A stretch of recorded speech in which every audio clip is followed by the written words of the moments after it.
Agora estamos de volta. We are back.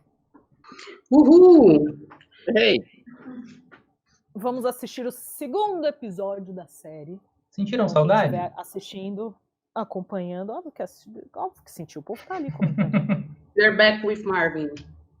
Oh, I like that, Marvin. Oh, that's Ele é tão cute. bonitinho, tão cabeçudinho. Disciples of a Planet. I really love this Marvin. He has It was a this nice longer- design. I didn't think it was right for Marvin, but it's a nice design. Yeah, Of a robot. It's Apple Marvin.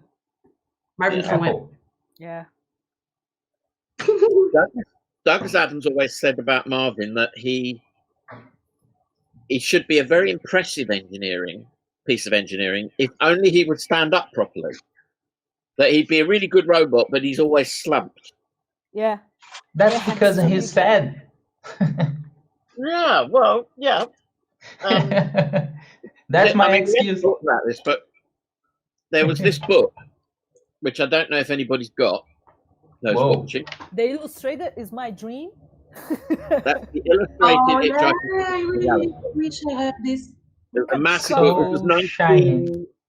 1994, and it's brand new illustrations. And this was my Marvin, made not by me, but drawn by me, and made by a very good friend of mine.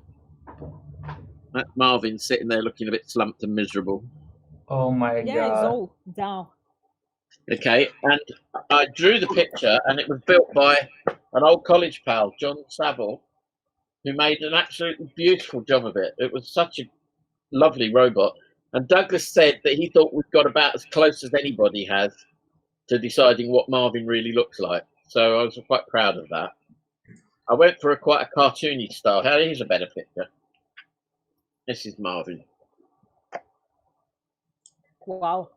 if you can see him. Okay, Yeah. and Whoa. then look at those feet. It looks like a zombie. That looks like, I don't know if you remember, but Baby Spice wore them, the Spice Girls. But this Yeah, is she wears those platforms.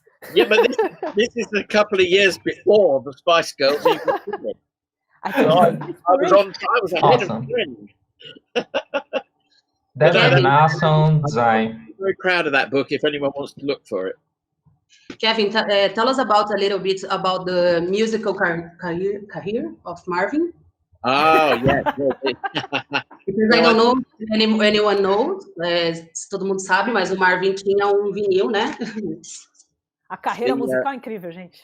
yeah, that was very collectible. There aren't many of those. I think. There are two musics only. Yeah, he rocketed up the charts in Britain to number Então, man. 47. That's about as high as he got, I think. Awesome. So yeah, it was very good. I was at there was a rap party when the series had finished at Douglas Adams' house or his flat, and all the various actors and everyone was there, production people and friends of Douglas, including Terry Jones from Monty Python, who was a big friend of his, and we all watched episode 2 being broadcast for the very first time in January of 1981. And then there was a bit of a party, drinks afterwards. And I remember at the party, Douglas talking with a couple of people, including, I think, Paddy Kingsland, and a guy that might have been Tim Souster. But anyway, there was some discussion about wouldn't it be funny to have Marvin do a pop record? And they got very excited about it over drinks, you know. And I thought, well, that'll never happen. And then a few weeks later, along comes Marvin's record. And he did 2 of them. Vou resumir que rolou uma festa da firma. A couple of beers, an idea. A couple of whiskeys. The diagram poster, that was part of the publicity for the record. It's really good, Awesome. by the way. I have 2 other records here. This one. Oh yes, the theme tune. Yeah. I never saw that. And this one. We brought from the Yes, trip. now That, of course, is about to be re-released. You know that there's a new vinyl of heard it something coming. about it. I want that new release. Well, I'm looking forward to getting it on CD because all I've got is my scratchy old record from 40 years. I don't have a place to play this, so but it's Not really many good. people do. Someday. My son Liam, yeah, he's got a turntable. He collects vinyl.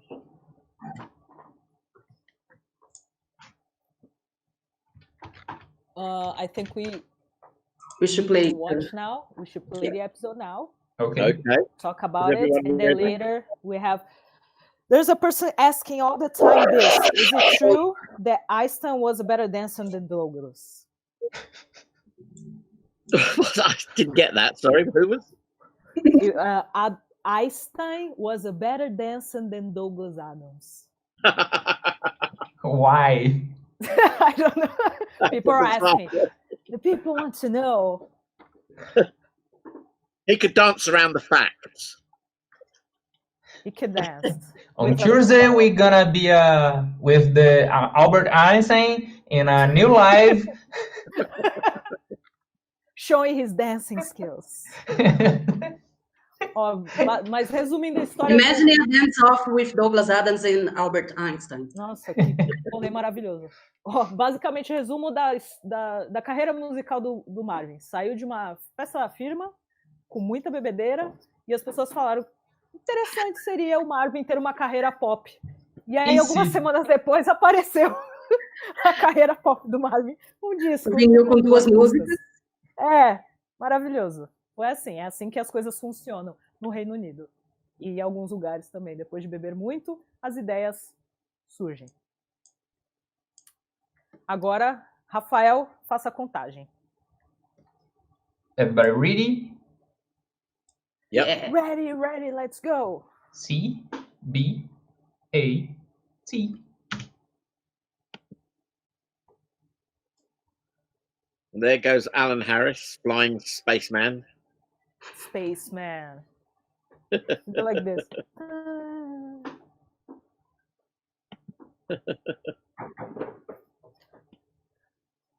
The trailer is the same from the radio or not? The which? Trillion? Trillion, yeah. Trillion, well, of course, as we know, that Susan Sheridan was the original Trillion.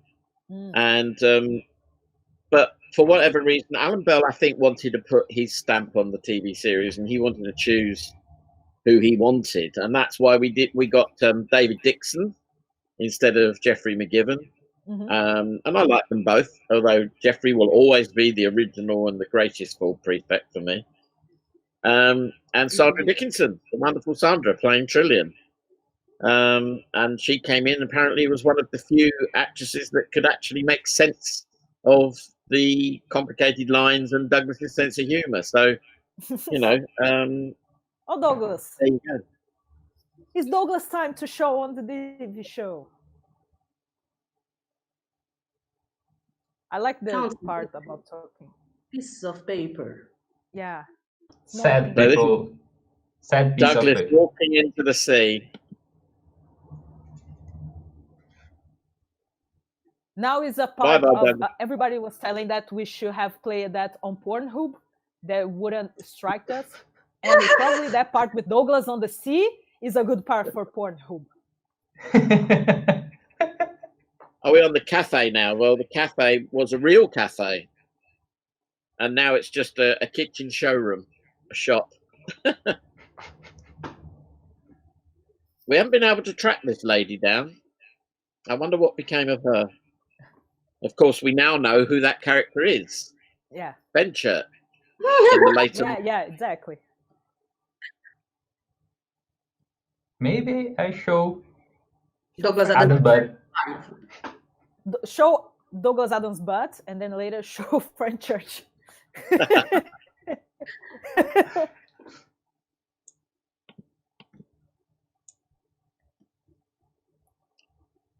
Many people don't do the connection with this girl and Frank Church. Ah, well, they've not been paying attention then, have they? Yeah, exactly. it was a good character. I like Fenchurch. Yeah, I did as well. I thought on the radio, Jane Horrocks did a wonderful job. She was good casting. Now, where are we at now? I don't know anymore. I'm in the animation part. Yep. For perfect. Yeah, this is a bit of a repeat of some of the animation from episode 1. Yeah. Of Full Prefect. You realise that the drawings were all done, you know, in the reverse of that. Everything was drawn in ink on cell, and then was reversed out to be coloured lines on black. It makes sense to work. Now, the first Vogon that's standing at the door, that is the Vogon captain. But now we're in studio for episode 2. Months have gone past, okay, in real time, because episode 1 was made in the early summer of 1980, and we're now in the autumn of 1980. There was a long gap in the middle while the BBC bosses decided if they wanted to make the whole series. You know, the pilot cost too much money. That was the problem. Yeah, it was expensive. How's the difference about the money in the first and the second one? How long? Sorry. How is the difference between the money you use in the first episode? Well, yeah, the money went down. Not for the animation. I think they were happy with the price because the BBC had budgeted twice as much. Awesome. So, you know, the Rod Lord's company managed to come in at half the price of the BBC's own graphics department. Now, this poetry sequence that we're running now, this was my first sequence that I did almost entirely myself. Rod shot it all, I'd hasten to add. Rod gave sequences to different people in the studio. John Percy did the disaster area sequence, and Dave Hall did the sequence about milliways, and I got to do the poetry. And the picture of Paul and Nancy Millstone Jennings is actually a drawing of Douglas with his hair in bunches. Ah, que maravilhoso. O Kevin falou que basicamente todas as animações foram feitas por pessoas diferentes, né, na série, na produção da série, e a parte da poesia Vogon, ele que fez, né, ele que ficou responsável. E aí a parte que mostra a mocinha com a pior poesia de Maria Chiquinha é o Douglas Adams, de Maria Chiquinha. É o desenho do Douglas Adams. Uma coisa que eu gosto muito da série, na verdade, né, que eu acho engraçado, é como que os Legenders pensaram em traduzir, né, a poesia Vogon, assim, tem umas palavras muito engraçadas na legenda. Lembrando que eu não sei exatamente onde, mas tem a poesia traduzida no nosso site. You see the Vogon's collar has changed. Yeah. And also, Paul Prefect's hair is much fuller. His hair is bigger because some months have gone by. Yeah. I mean, I forgot to say, in episode 1, Simon Jones's hair had changed. He had it cut for another program in between the filming of episode 1 and the studio day. So they had to make an extra little bit of a helmet of hair around the back to bring his hair longer. And they charged it to the other program as well. But now we have Full Prefect with his extra curly hair, and Gone Poetry was responsible. It made his hair curl. Teve período grande entre o primeiro e o segundo episódio, né, de gravação, por causa do orçamento, e eles não sabiam para ver se a BBC ia liberar, aprovar, né? Se a série ia passar. Então mudou a cor do colarinho da roupa do Vogon, e o cabelo do Ford tá maior, tem mais cachos. Now here's Mike Hill playing the Vogon guard. Yeah, that part. He's so funny. Now Mike had been on stage as the Vogon captain in the summer of 1980, and Alan Bell had seen that and thought he was very good, and so he hired him to play the Vogon guard. And it's a great sequence. Yeah. É muito bom. Michael Peel faz Resistance is o... futile. Ele faz esse Vogon, o guarda. A gente entrevistou ele quando a gente viajou e ele é sensacional. Ele faz o capitão no teatro, e na série de TV ele fez o guarda, que tem toda uma questão de é isso que eu sei fazer, né? Resistência é inútil, e por aí vai. In the illustrated Hitchhiker, Mike Kill is Mr. Prosser. That's him. The Vogon Guard. This face.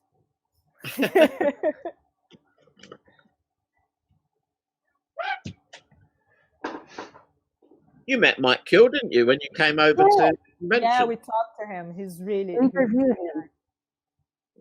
cool. He's a geek as well. The video. Mike likes he likes doing he likes reading science fiction, and he likes playing, role play games, and he's brilliant. He's very versatile. I like Mike.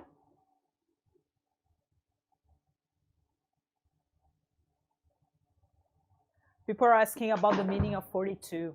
Why 42? Is there a real meaning for 42?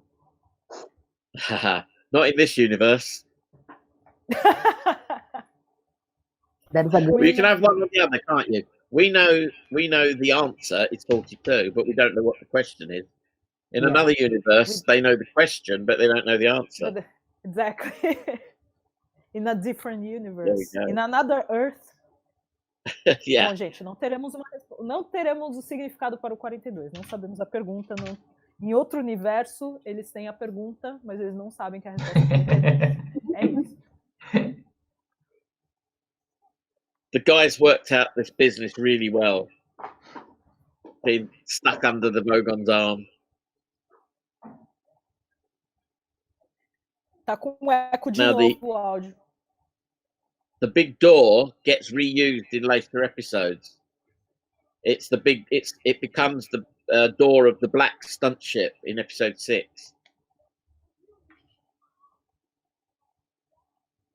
Maybe it gets like, okay, now it's cheaper to use the same door for everything.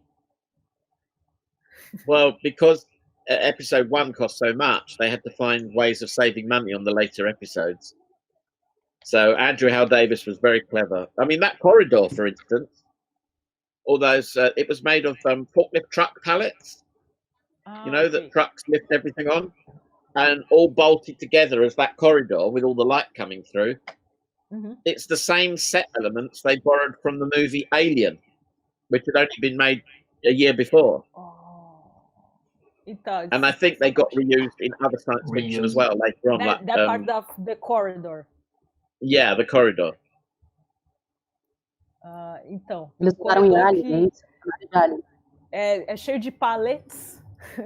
O corredor que foi usado em outros momentos da série e foi pegaram emprestado do filme Alien, que foi feito no ano anterior. Mesmo e estúdio. A porta também aparece em outros... mesmo estúdio. A porta aparece em outros episódios da série e é como a maioria das séries e produções da TV, né, são feitos. Vai usando todos os mesmos cenários e adaptando. Acho prático. And when they fall out the airlock, do you remember the little figures? We had them at the convention. Yeah. I remember the spaceship, the ride from Slarty Bart Fest. Yeah. And the camera track that they pull away from the Vogon ship, they were camera tracks borrowed from Derek Meddings, the special effects supervisor on Superman. Cool. That's fancy. Now, the book was working in full prefect pocket there. Get rid of my horrible popcorn.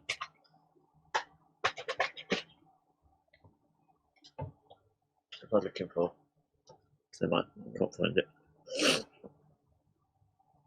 People are saying that maybe the other planet, the other universe NASA discovered, maybe they have the question. You never know. You know, the book in Ford Prefect's bag, the projector was shining on the back. You take the back of it off, and the projector was shining on the book screen.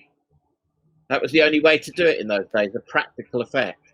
By the way, inside the book, I had the inside of it signed, if you can see. Oh, It says Whoa. Jeffrey Perkins, so Douglas cool. Adams, and Mark Wynne Davey, because there's Jeffrey Perkins.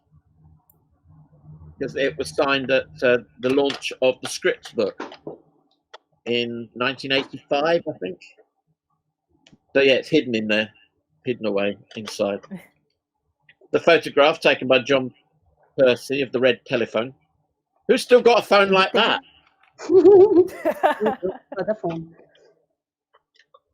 They're quite collectible now. Now look for Zaphod's arm comes in.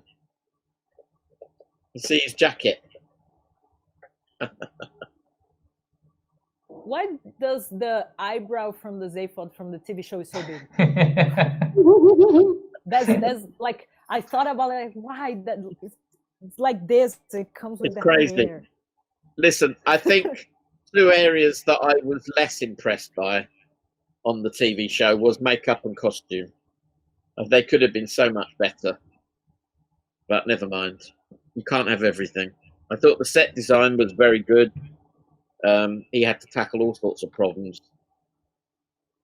Like this piece of set of Southend Pier was just a small section, and the rest was done with the painting.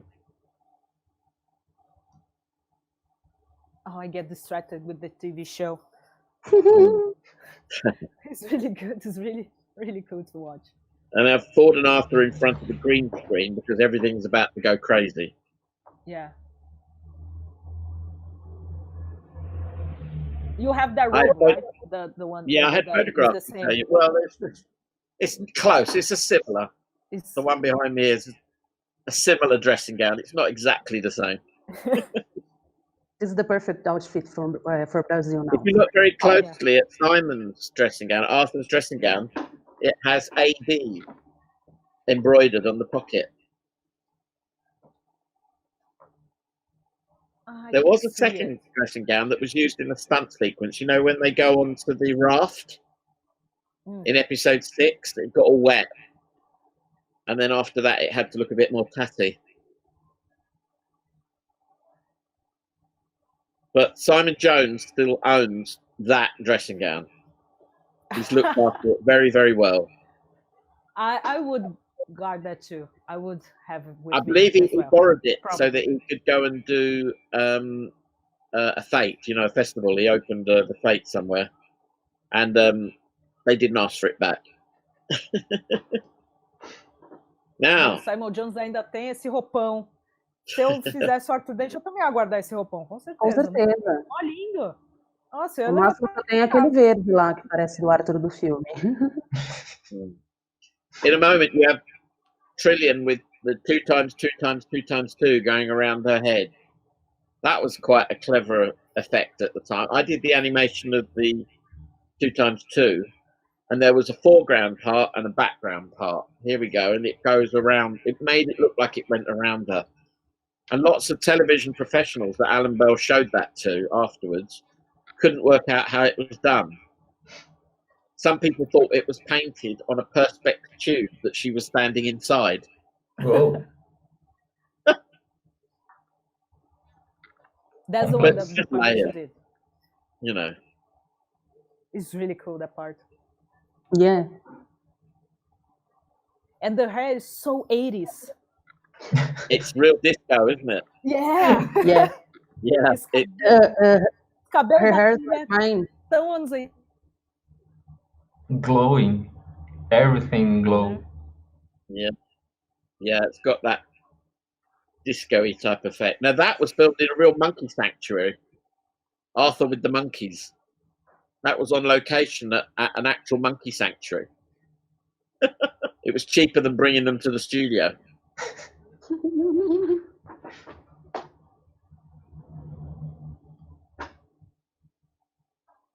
Now we get the zoom on the stars. That was supposed to have a caption on it that said "tedious," which was Douglas having a joke about Star Wars.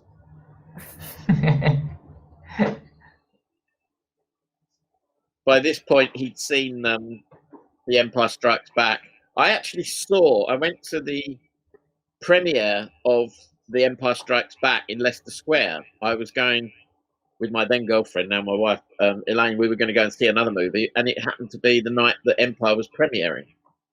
And all the stars were arriving in limos, and the director with two girls on his arm, and it was all very glamorous. And then the BBC arrived. Douglas Adams pulling Lalla Ward from Doctor Who by the hand. They'd obviously come by tube, by the underground, run round the corner late as ever, and ducked under the rope, waving their tickets.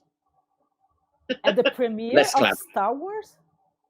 The premiere of Empire Strikes Back. Oh my God. What an image! What a perfect image. Yeah. So everything was glamorous except the BBC and Douglas and Lalla Ward ducking under the rope at the last minute.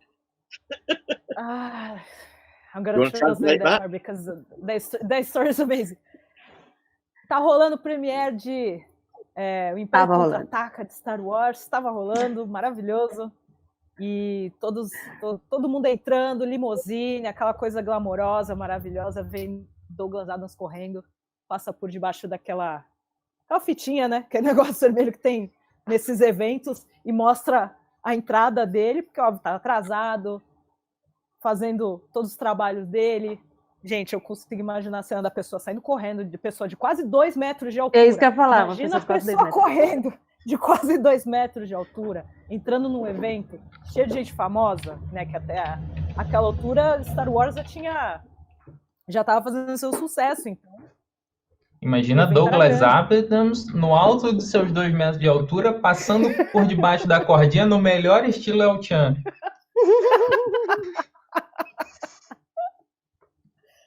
Ai, gente, que momento. And now we arrive on the Heart of Gold. Yay! Now, we provided the animation there. That was on 35mm and was projected behind the screen there. It's very clever the way it was done. They had to have a blimp projector so you didn't hear the sound of it in the studio, and it projected one direction onto a mirror back onto the screen, which meant that in the small studio you didn't have the space for a massive cinema projection. Nowadays it would be so much easier, but then it had to be practical. Mm-hmm. So it was the thing on the screen was the reflection. It was bounced off a mirror onto the back of the screen. Uh-huh. You get me? It's like back projected. I'm still trying to figure out, but that's okay. Yeah. Well, like a V shape. The projector okay. So that we can't watch the TV show here on the YouTube. People are saying that they want to see the TV show. We can't watch it here because BBC, we're gonna strike us. YouTube is gonna take our video down, so we can't do that. Can you that show actually happens. the program and you guys more? We strike once. People like we did it before, and then we have been interrupted, so we can't show it all the time. So we have to show some parts only. That I have to show that part. That's okay, people. We know we wanted to show everything so you could watch it with us, but YouTube doesn't allow it. Oh, that voice. Let me see. Stephen Moore. Lovely man. Very versatile, gifted actor. And unfortunately, just such a lovely he guy. died last October, right? Yeah. His face. That's it. His voice was amazing, and the face, this Marvin face, like this triangles, it's really cool. That's quite close to how it's described in the book.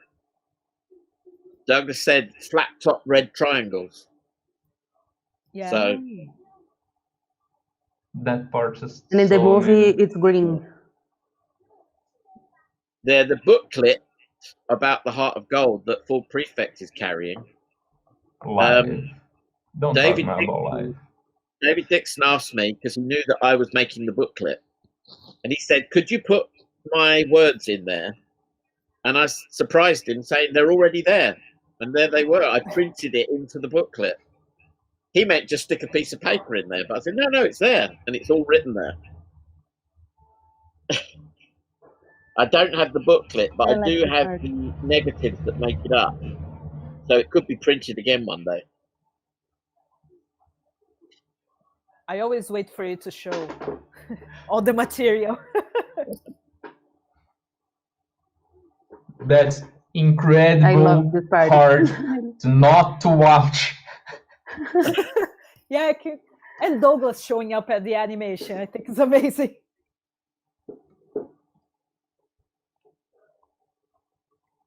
There was only one corridor. Of course, they used it again later in the other direction. Classic Doctor Who, that. Build one corridor, film it lots of different angles.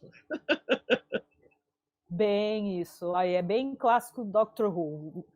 Faz tudo num corredor só em vários ângulos diferentes. É isso, gente. Guia do Mochileiro inspirado até na produção. Look at that very old computer there. That was how people thought of computers in those days. You know, that had whirling tape. It was old-fashioned even then.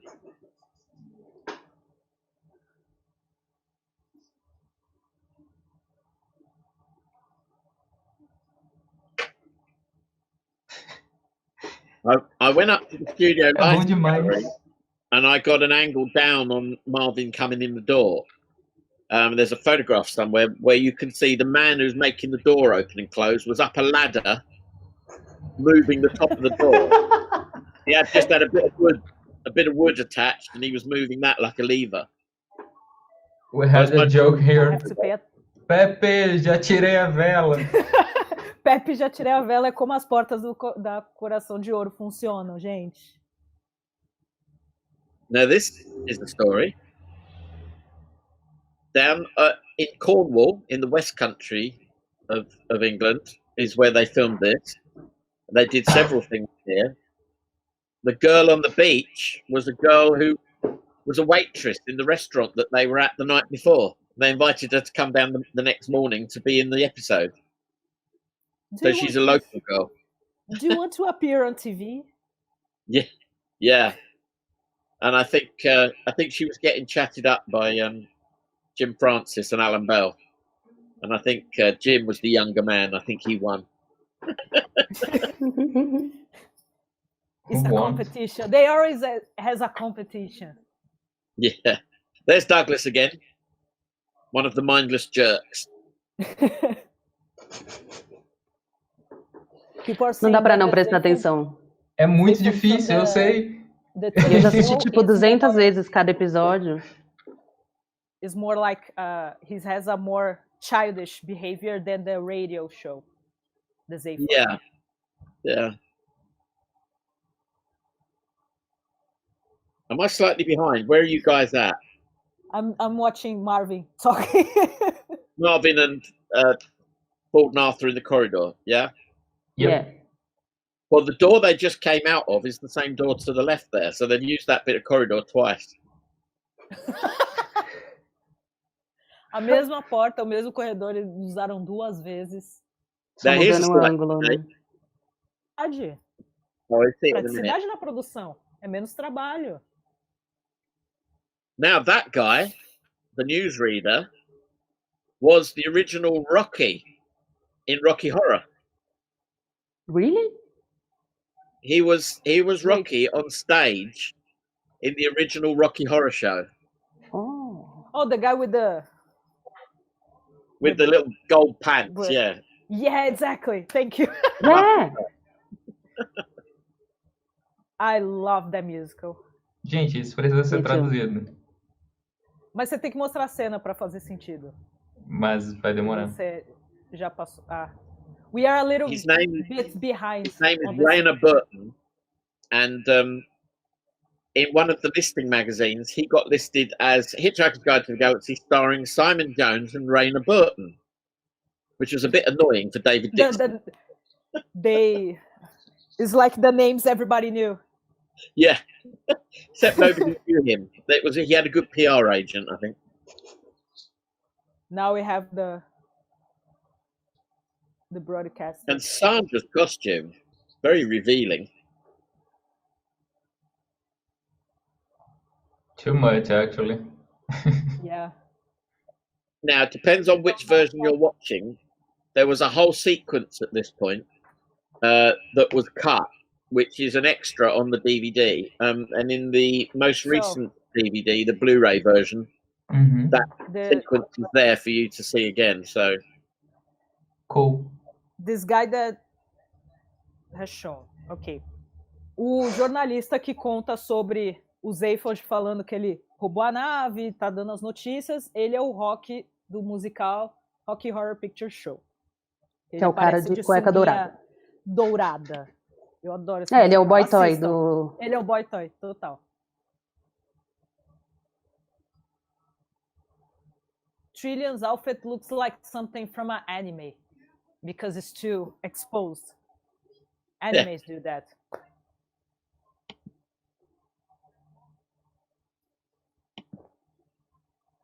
Kevin, there's any prop of the TV series they're using in the movie too? Well, only Marvin, who made a guest appearance.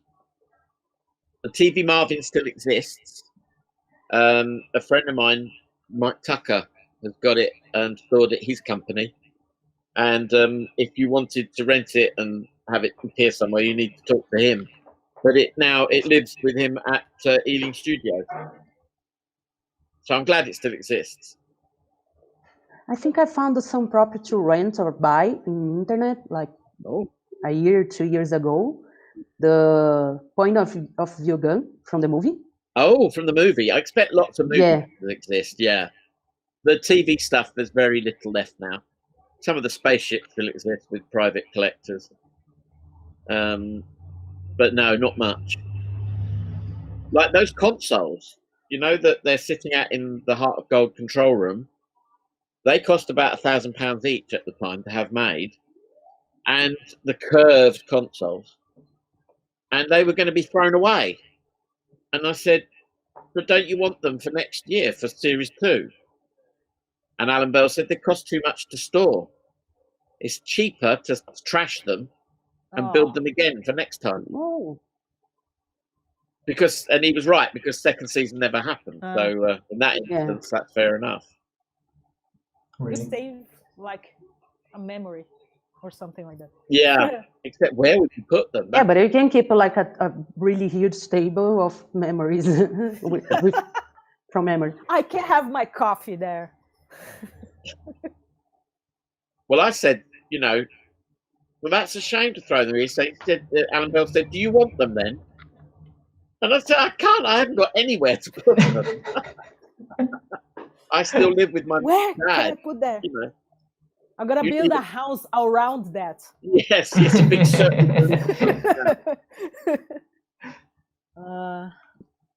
Michael, não tem previsão, nem produção, nem nada de animação do guia. Tem a produção vai sair, supostamente, tirando a questão do Covid, vai sair uma série nova no que vem. Até onde a gente sabe, talvez atrase. Live action. Tem live action. Série de TV mesmo. Uma animação não tem nada, mas se a gente souber de algo, a gente fala. Mas acho que não tem nada programado. Acho que o mais próximo... E se você souber de algo, me conta. Né? Se você sabe de alguma coisa que a gente não sabe, conta pra gente. Acho que o mais perto disso que saiu foi as HQs. Actually, Kevin, can you show the comic book? Yeah. Well, the only one I've got is the one I bought recently. My others are somewhere else, but this is Life, the Universe and Everything, the third book adapted as a comic. You see? Yeah. I like the comics version as well, the characters. Yeah. Let's see, what's their Marvin look like? See if we can find him. He looks sadder. Yeah, it's a simpler thing. I think it works. I think it's quite a good design. Yeah.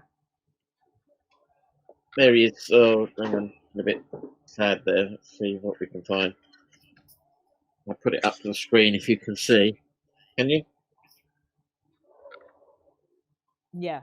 Is that him? Can you see it? He's like this. That's There so you go. cute. Yeah. Yeah. He Oh looks my God. like a giant. Yeah, he looks like a giant. Para quem não conhece, esse quadrinho foi lançado pela DC nos anos 90. Uhum. E essas versões dos personagens eu acho bem interessante. Esses desenhos eu acho bem legal. So, Talvez tenha o link Looks para like a eles em pink algum Deadpool. grupo. Não sei. Talvez. Será? Não sei. Mas talvez também tenha link para comprar. Fica à vontade. Que deve ser o quê? 7 libras? Que custa R$15? Ou um Celta. Um céu. so if everyone's finished, because Yeah. remember, episode 2, there are different versions, and some are a bit longer than others. Mine finished. Yeah, my Mine's finished finished. right now. Yeah. Yeah. Credits I like- now. I like the. I really Big like brother. Zaphod's head. With that line. I'm gonna do like Remember- gonna talk about a little bit about the actors. Bom, pra quem Yeah. não conhece a série, assistiu com a gente ou assistiu recentemente, os atores, quem faz Arthur Dent, Simon Jones, Ford Prefect, David Dixon, a Trillian, Sandra Dixon, o Zaphod é o Mark Wing Davey, o Marvin é o David Lerner, que investe, né? É o David Lerner que a gente vai entrevistar amanhã ele na live a partir das 11 da manhã. E quem fazia a voz dele, quem fazia a voz do Marvin era o Stephen Moore, que infelizmente faleceu em outubro de 2019. E para quem é fã de Doctor Who, já conhece o trabalho do Stephen Moore, que ele participou no episódio da série nova, né, da série atual de Doctor Who, certo? Quem faz a voz do livro é o Peter Jones, que faleceu em 2000. É simplesmente incrível a voz dele. E John Lloyd também faz parte da produção. John Lloyd was working as well on the production of the TV show, right? At the beginning, he attended a couple of meetings, and but he was very busy with another show that he was producing, which was the satirical show, Not the 9 O'Clock News, which was a huge hit. And I think there was a slight feeling from Alan Bell that he resented John Lloyd having too much to do with it. And also the department at the BBC, apparently they wouldn't let John Lloyd produce Hitchhikers because he'd come in as a young person from radio and had a massive hit on television with Not the 9 O'Clock News. And the department boss felt that, no, he couldn't have another show as well. That's too much of a slap in the face to the old guard. So he wasn't allowed to produce the TV show, even though it was a memo that he wrote that got the TV show commissioned. You know, that they actually commissioned a script from Douglas. So it was a slightly unfortunate set of circumstances. So no, after episode 1, John Lloyd wasn't there very much at all. And he's it's a slight sign of pettiness that John Lloyd's name went boom at the end on the end titles, which seemed a bit petty from Alan Bell doing that. But there you go. I think that was just a matter of timing, but I think Alan secretly enjoyed it. I just thought I'd show you a couple of things from, well, not from the TV show, but from the lovely Babelfish Yeah. design. Yeah. Yeah. I'm gonna translate while you get the fish. I'm gonna translate a little bit of what you said. Tem meu interfone tocando, gente. Que momento. Eu não vou atender. Vizinho que lute. John Lloyd participou do começo na produção, mas ele estava com uma série satírica, Not the 9 O'Clock News, que fez muito sucesso na época, então ele não participou tanto assim da série, e aquela intriguinha assim, né, dos bastidores que acabou rolando, e ele não participou mais das reuniões. E o Kevin vai mostrar mais algumas coisas que foram usadas na série. Adoramos quando temos essa visão dos bastidores. Sim. Deixa eu ver. Tem mais alguma pergunta? People are asking if there were plans to explore Fenchurch on a second season. Well, let's hope, because Douglas Adams always said that, he didn't really understand women. He didn't write them that well. I think he did it better later in life. By the time he wrote the 4th book, I thought his depiction of Fenchurch was terrific. But yeah, he always struggled with trying to find plenty of things for Trillian to do and say. So I hope it would have been better if there'd been a second season. Mm-hmm. I was just going to say, one of the drawings I still got here is the original drawing of the Babel fish by Rod Lord, which was just a pencil drawing. What? This is the original one. But this is not the finished version. This is the early version. And as you can see, it has quite curvy lines. The draft. Yeah, Yeah, but for the finished one, it's really edgy. the BBC graphics designer felt that computers could only draw straight lines. Yeah.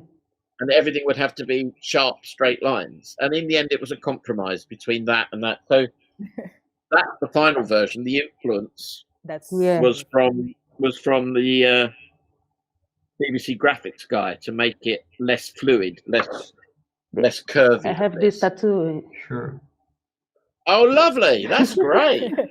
Well, in London, there's now a pub which is called the Owl and Hitchhiker, and they have a mural painted on the wall of this graphic.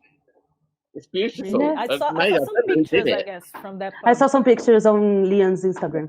And I don't know if Dave Haddock's watching, but his wife, Sarah, she's great at doing crochet knitting, and she made this beautiful. Oh, that's so cute. Oh, Damn it! Isn't that great? Look at it. God. I don't know if she takes orders, but you can ask Dave Haddock. But something else I have here, which was made after the show. This wasn't a maquette as it was once described, but a friend of mine did these little sculptures. She made the Babel fish that Mark Quinn Davey used and put in his ear in episode 2, based on that design. And then later on, she did this, which is the dish of the day. Oh, my one, all the little horns are broken off, unfortunately. Oh my god. But there you go. Let's bring him up the screen. The fish. This is amazing. The dish of the day. Yeah. So I might, at some point, I'm going to ask her to put new horns on. Because all of these horns are broken badly. But Poor thing. 2 years ago, was it? I think they had a display of Douglas Adams' archive at his old college at Cambridge University at St John's.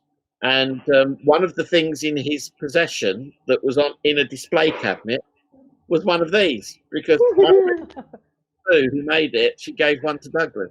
And his was in perfect condition. So he hadn't dropped his like I did.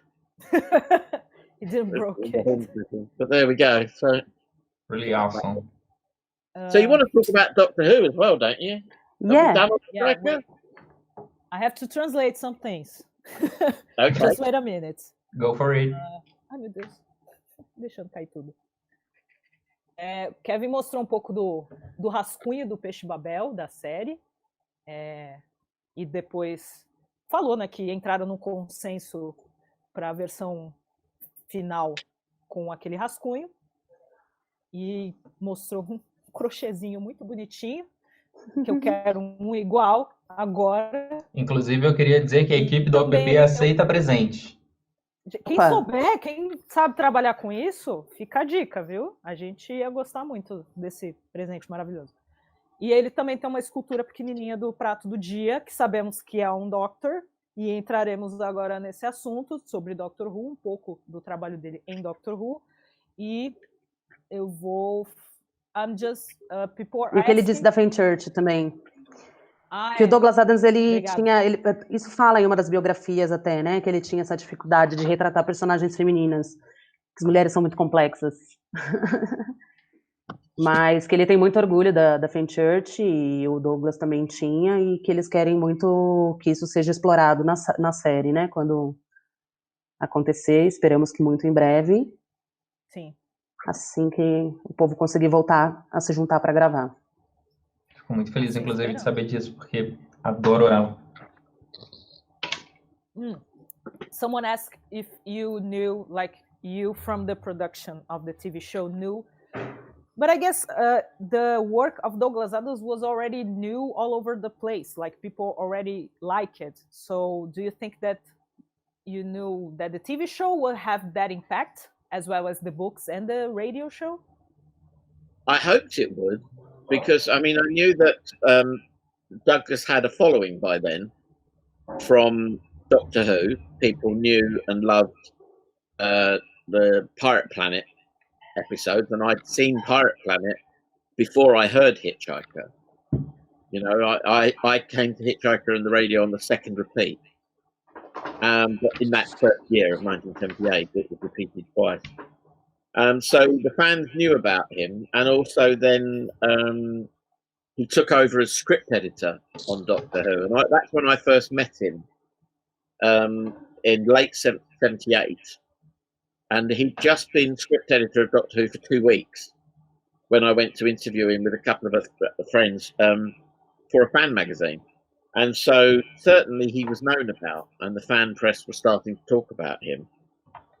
But it was very much in conjunction with Hitchhikers. They kind of ran side by side. And so some of our questions at that meeting were about Hitchhiker, and we started with those questions, and Douglas said, I thought this was going to be an interview about Doctor Who. But anyway, he was quite surprised at our interest. And he at that meeting, he said, oh, we've got this to do and that to do. They were talking about doing an animated series at the BBC of Hitchhiker. I've got to write this script and that script. Plus, I've got all the work here to do. Plus, of course, there's the book of Hitchhiker. If only I could finish the bloody thing. Well, of course, that's funny hearing it now, because we know how much trouble he had writing it, but also how much success it would bring him.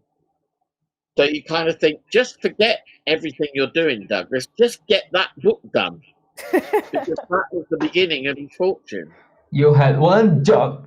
Yes, he had too many jobs. That was the trouble. Yeah. So then, yes. And so when we started working on the TV show during 1980, obviously the book had come out at the end of '79. There was the record version. There was another stage show. There was a stage tour in early 1980. Then there was another one in London in the summer of 1980, which I worked on for a couple of weeks. I sculpted the first ever dish of the day. And then, you know, by the time that his Doctor Who contract came to an end, he couldn't do any more because Hitchhiker had exploded. It was huge. He had more books to write. So, you know, the TV show to him was just like finishing off a bit of business. I think that's why he dismissed Series 2 so easily, because he had big book deals to write. So, you know, it's understandable. In retrospect, it's understandable. But, you know, I think people would have liked more Doctor Who by Douglas. And it nearly happened. I don't know if you know this, but around the turn of the millennium, Alan Yentob, who was the head of BBC Two at that time, I think, already moved to One. I can't remember. Anyway, he had been sort of entertaining Douglas, and they'd been discussing the ideas of maybe bringing back Doctor Who in some form. And then there was another science fiction series that Douglas was potentially going to write, but nothing came of any of those plans, sadly. And of course, in the end, Douglas, we lost him in 2001. So, and in fact, it was Alan Yentob that organised the memorial party and celebration of Douglas at a famous club, media club in London called the Groucho Club. So, yeah, We never did get any more Doctor Who by Douglas. Of course, there's been the books that have been written based on his scripts. So we got that. I'm gonna translate. Isso que eu ia falar. Lot of things to say. Já esqueci o começo.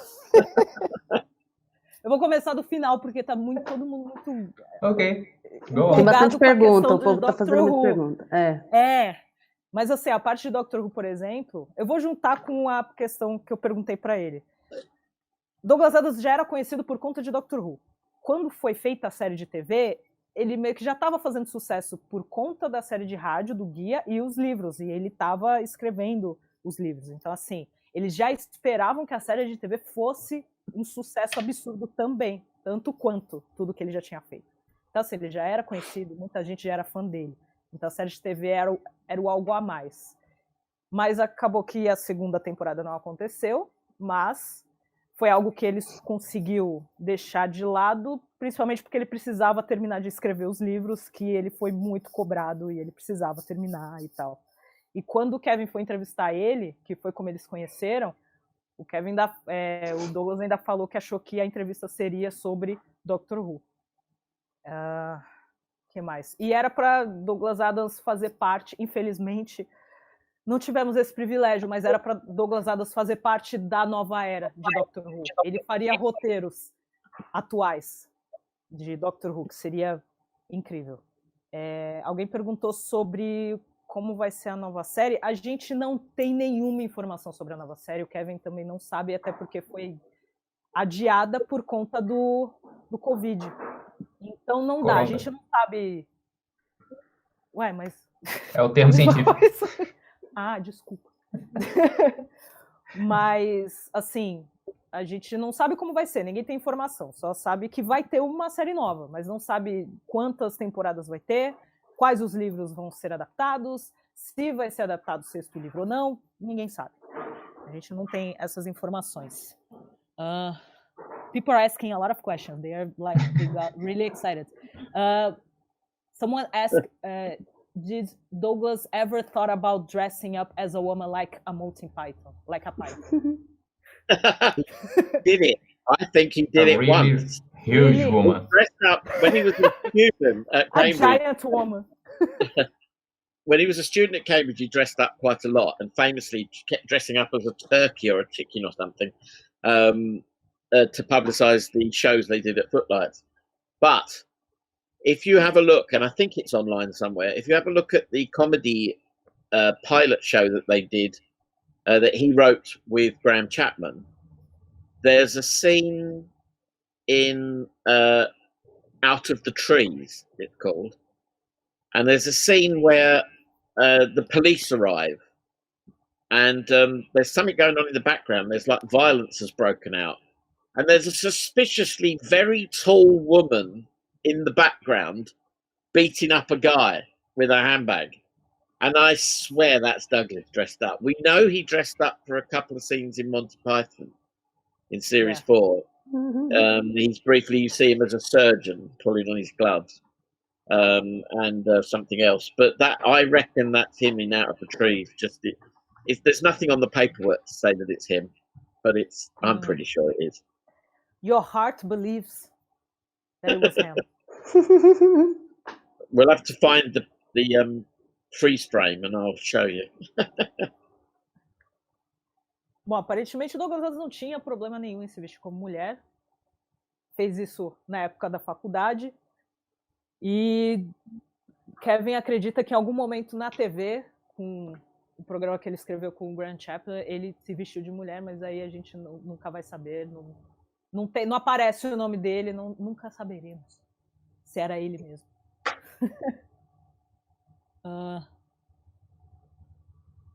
Fred said that Douglas will become a historic character in an episode anyway soon for sure. Do you think that can happen on Doctor Who?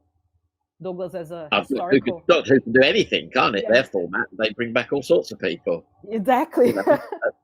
I like the kind of, meta weirdness of that, of Douglas appearing in Doctor Who.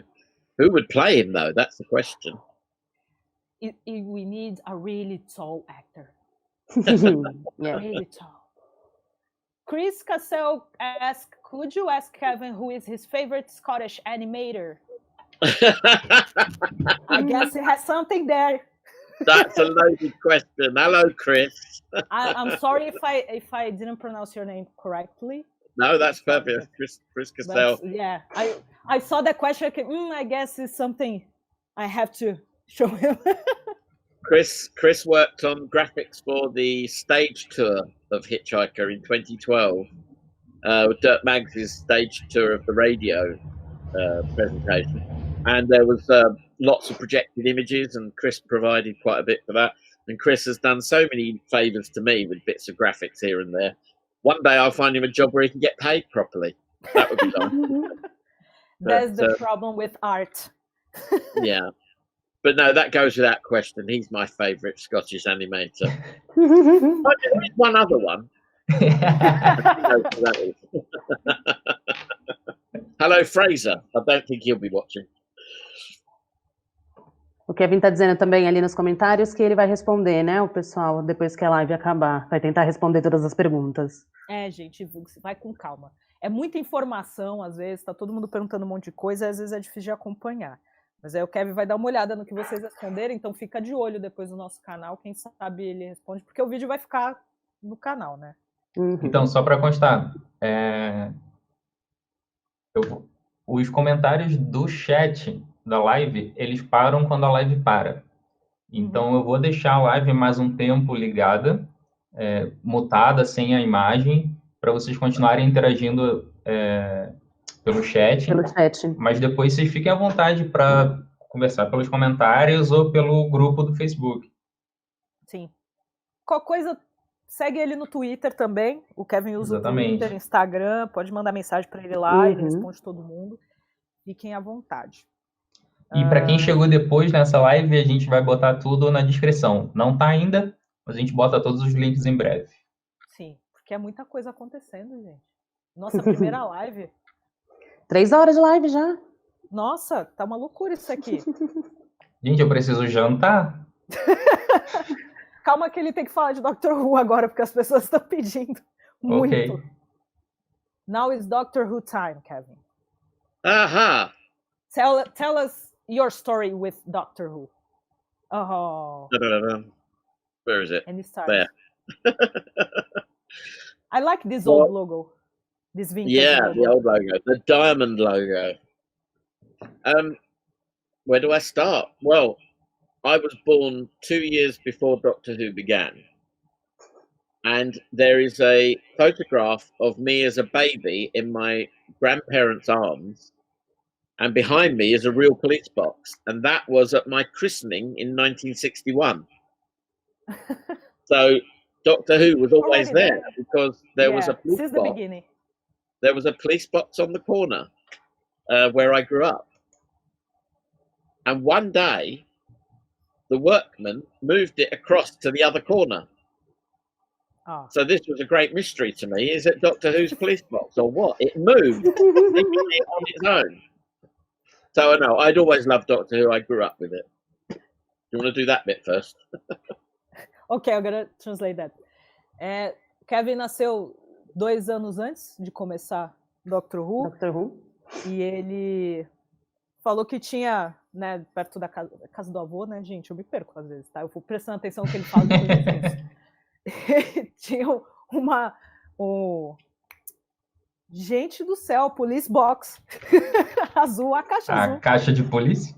A caixa de polícia para ligar para a polícia. E tava lá na esquina o tempo todo, ele sempre via, pequenininho. E aí teve um dia que os trabalhadores trocaram ela de lugar. Ela saiu dali. Aí foi o momento para ele, que assim, tá, será que era o doutor? Será que... Obrigada, Fred, a cabine. Será que aquela cabine é do doutor? Será que isso é uma referência? É aquela coisa, is that a reference? Será que isso era uma referência de Doctor Who? Então, assim, desde o comecinho da vida dele, Doctor Who já fazia parte. Alguém falou de dividir a live em 2 partes. Então, Reinaldo, assim, a gente decidiu deixar ele falar de Doctor Who agora porque a galera pediu, Mas a gente, quem sabe, faz alguma coisa depois com o pessoal que fala de Doctor Who. É porque como a gente convidou algumas pessoas para falar sobre o guia, então, assim, acabou que tudo aconteceu ao mesmo tempo e que a gente curtiu. Mas, assim, ele vai fazer uma explicação breve do trabalho dele em Doctor Who e a gente depois, com o tempo, vai... Vamos só tentar, né, conversar com ele mais vezes, fazer outros projetos desse tipo. So when did you started working with Doctor Who? When that happened? Well, I'd been a fan for a long time. I made some amateur films of Doctor Who with friends. I helped them set up on the very first day of the very first Doctor Who convention. And then I used to get to visit the set. And when I was working on Hitchhiker, I would go and visit the Doctor Who studio, which quite often was going on at the same time. So I had lots of involvement. I was always there watching it. I went on location. And eventually, some friends of mine were making monsters for Sylvester McCoy, the latter era, the latter part of the 80s. So I used to go sometimes and get involved. In fact, I don't know if anyone remembers Fifi, the dog, in Happiness Patrol. And I did a bit of puppeteering for the still shoot of Helen A's album of her with the dog, which had to be ready in time for the studio. And my friend Stephen Mansfield, he puppeteered the dog in the studio. But Stephen Mansfield and Susan Moore were friends of mine who made monsters for Doctor Who. Susan made the insects in Hitchhiker. You know, that were at Milliways. Yeah. Oh, yeah. The insects, yeah, and I puppeteered one of those. She made those two puppets. So, so I'd always been involved and hanging around with it. But because I made the making of Hitchhiker in 1992, in 1993 we knew it was going to be the big birthday year for Doctor Who. And because of that, I was asked to do the documentary celebration, which was my first video. It was my first BBC One program, and my first VHS. Ooh, it's really nice. He's so Good luck with translating all that. Vocês não querem traduzir, não? Já tô com preguiça. Eu não dou conta. Eu tô lidando com muitos botões. Multitelas. Muita coisa ao mesmo tempo. People say that Steve McCoy era is the best one. Which era? The McCoy? Steve McCoy. I bet Chris Cassell said that, didn't he? No, it was a Brazilian one. A gente tá vendo isso, Fred. A gente tá aqui, ó. Estamos lendo o que você está escrevendo, viu? Pensa que não, mas estamos prestando atenção.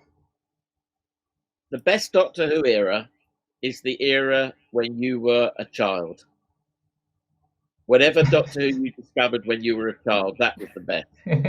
Oh, I didn't discover Doctor Who when I was a child. But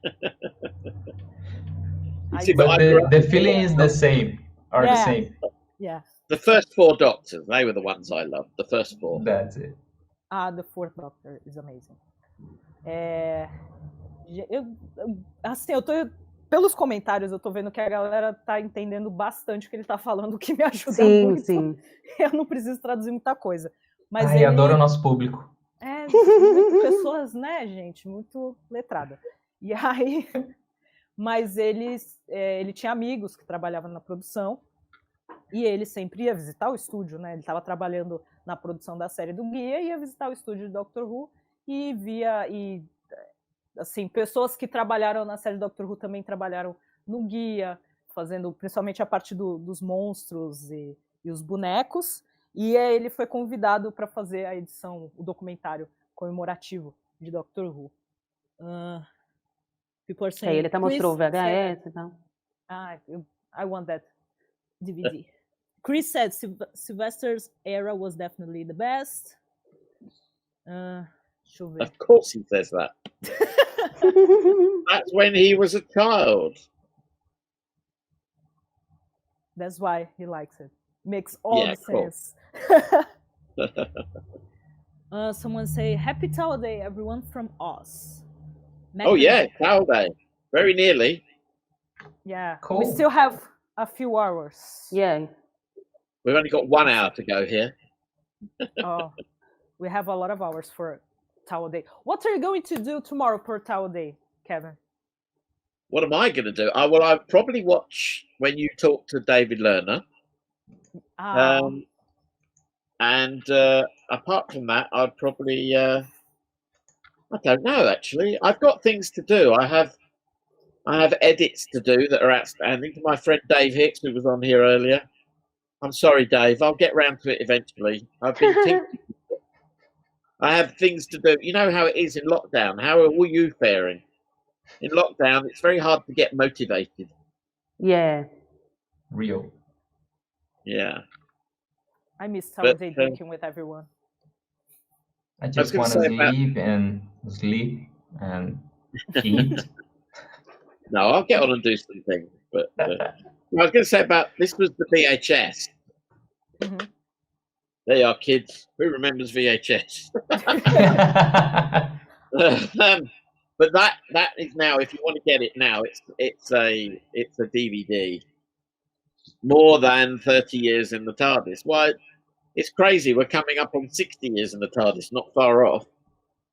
But they very kindly, BBC, packaged it together as the Legacy Collection. Oh. With another Douglas Adams reference. Can you see? Shada. Yeah, Shada, yeah. So you get in Britain, I don't know, in parts of the world, I don't know where, but you get the two of them together in one box. Oh. You don't have so that's my big documentary. Now, if you are new to classic Doctor Who, or new to Doctor Who generally, it's a good place to start. That more than 30 years in the TARDIS will be like a primer, you know? It's a good place to get started because in 90 minutes you get the history of classic Doctor Who. And I'm very proud of it still. And I still get people coming up and telling me how much they loved it because they saw it when they were young and it showed them clips of all the other Doctors. I think when you're a child, you see a later Doctor, you think he's your Doctor, and then it's a bit of a surprise to discover that there were lots more before. But that documentary will tell you all about it. I wish we had that here, but yeah. And I think even without this, I don't think we can play because there are some DVD areas. It's on YouTube like or Dailymotion or Vimeo. I'm sure if you look around, you'll find it. I'm gonna search. What is your favorite Douglas Adams episode from Doctor Who? Oh, okay. I'm very fond of Pirate Planet, although I recognise that City of Death is the real quality one. Pirate Planet was too ambitious, and I know that apparently Graham Williams, the producer, after reading the first draft, sort of sat back in his chair and went, "Now I know how Stanley Kubrick must have felt." Because Douglas wanted flying cars and exploding bridges and, you know, all sorts of things. And somehow Tennant Roberts, the director, managed it. So I'm very impressed, and I think it's very funny. And I made a DVD extra. If you get the Key to Time series and you look at Pirate Planet, there's a DVD extra on there, which Douglas's brother, James Thrift, he took part in that. And Douglas's official biographer, Nick Webb. So, you know, that I made this program called, what was it called? Parrot Fashion, which I recommend you have a look at. So that's the one that I'm most fond of. But City of Death is the real quality one, isn't it? That's the one you can show. That's the one you can show to the people who aren't even science fiction fans, and they would get some enjoyment from it. City of Death is the one that John Cleese appears on the. That there makes a little cameo, yeah, with Eleanor Bron, the lovely Eleanor Bron. Yeah, it's really good. Yeah. So no, I recommend those two. And Shada, even Douglas wasn't that fond of Shada. He said that it was a bit padded because he had to write it in a terrible hurry. So, well, a bit like City of Death, you know, he wrote it to fill in the gap left by a script that fell through. So, you know, it has its merit. Shada was finished, the animation makes up for all the bits that were never recorded because of the strike. Interesting sidebar is that the day that Sharda was hit by the strike in the BBC studio and all work stopped, that was the same day that I started work at Pierce Studios with Rod Lord. Like one side is not working, the other getting a job. That was it. Weird, isn't it? If people have more questions, we are going towards the end. Yeah, because it's getting on a bit now, isn't it? Yeah. Tiny bit of water left. Bom, dos episódios favoritos do Kevin, que foi escrito por Douglas Adams, é o Pirate Planet, que eu queria muito logo ter esse livro aqui em mãos. Né? Ele fala que o Cidade da Morte é um dos melhores, mas ele acha que o Pirate Planet é um dos mais ousados, então um dos favoritos dele. E vamos ver se temos perguntas. Estamos finalizando, porque a gente já está aqui há muito tempo, mais do que a gente esperava ficar, o que é bom também, porque a gente falou bastante hoje, o Kevin falou bastante, contou bastante coisa, e vocês participaram bastante dessa live, que muito obrigada a todo mundo que está acompanhando desde o começo, quem entrou no meio e continuou, vocês são maravilhosos. The guys that come just for Kevin and doesn't know us, thank you so much for watching us so long and seeing us speaking Portuguese. That was amazing. So if you have last questions for us, please do. We are going towards the end. And Luciano asks, have you ever seen the Doctor Who parody Inspector Spacetime on the TV show Community? I've seen a snippet of that, only a little bit, so I don't know it very well. What's wonderful is lots of people have been inspired to do their own Doctor Who's, which I think is great, because that's how I started. You know, making my first one was a cartoon, but then I did all sorts of Doctor Who amateur films, and it was very crude in those days. Nowadays they have all the tools they need. So go on, yeah. People should keep making their own versions and support the TV show. I love Jodie. I wish people were a bit kinder to her. There's been criticism over here. I don't know if you've had it as well. But, that's the thing, isn't it? Like football fans always support their team, even when it's not performing. Yeah. Loyalty is strong. So I stick with Doctor Who, and I'm still very fond of it, even though it's not really my era. My era was the 70s. And, but I'll always watch it. And Hitchhikers became a favourite because it was like a mixture of Doctor Who and Monty Python. So it was irresistible. Yeah. Bom, ele gosta da ideia também que muita gente faz as versões de Doctor Who, né? Cada um... A fanbase famosa é grande. Acho que acontece o mesmo com o guia, né? A gente vê muita referência o tempo todo, a galera manda muito pra gente quando vê alguma referência em filme, em série de TV e todas as coisas. E lembrando, gente, 42 do Aranha Verso não é referência do guia. Aprendam isso sempre. Não é. Acho que é o único que a gente realmente vai bater na tecla que não é referência. Mas você tá brava? Se acalma. São doces de pessoa, gente. Outra coisa, o diretor fez questão de dizer também, que não é. Vacilo, inclusive. Pra galera também olhar lá no canal, que a gente tem a entrevista com a Su, a irmã do Douglas Adams, que a gente fez em 2017. Legendário.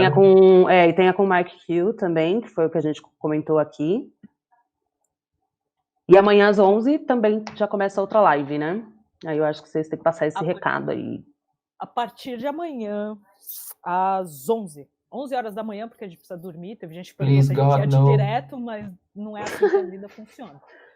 A partir das 11 da manhã, estaremos ao vivo com o David Lerner, que é o Marvin, da série de TV, e passaremos o resto do dia, claro, com intervalos, por favor, mas teremos várias pessoas, vários convidados, o Fred e a Thaís que estão assistindo a gente, um beijo, amanhã a gente vai conversar, vai falar de Doctor Who, vai falar um pouco do trabalho também de Douglas Adams, o que eles gostam, o que eles conhecem, então vocês já sabem um pouco depois do que vimos hoje, e o que tem de referência a Douglas Adams em Doctor Who não é brincadeira, e vem desde a série clássica, estava pesquisando umas coisas também, é incrível. Fred perguntou, have you ever listened to the audio dramas since they began as a fan productions too, with Nicholas Briggs and all? Yeah, because I used to make videos with Nick Briggs many years ago, and I think it's marvelous what he and his associates have done with Big Finish. I can't believe the amount of product that they produce. It's a well-oiled machine. I've only heard maybe a dozen stories, but they're always well made. They're always well produced. I can't keep up with it, to be honest. But good luck to them, and may they keep going for much longer. And I know they have a dedicated following, which is terrific. So yeah, I've heard them, and I've got lots of friends who work on them. But it's yeah, that's an impressive business. O Kevin falou que ele não consegue acompanhar todos. Assim, parabéns para vocês que acompanham todos os audiodramas de verdade. Né? Porque é muita coisa, é muito material. Mas ele conhece algumas pessoas que trabalham, né, com os audiodramas que saem, e ele gosta muito, é um trabalho muito bem feito, mas é difícil de ouvir Acompanhar. tudo. E é isso, gente. Acho que... Eu quero aproveitar esse momento também e lembrar que amanhã, 9 horas da manhã, estaremos eu e Mai no Pod Caverna. Dá uma olhada no canal deles lá. Estaremos online.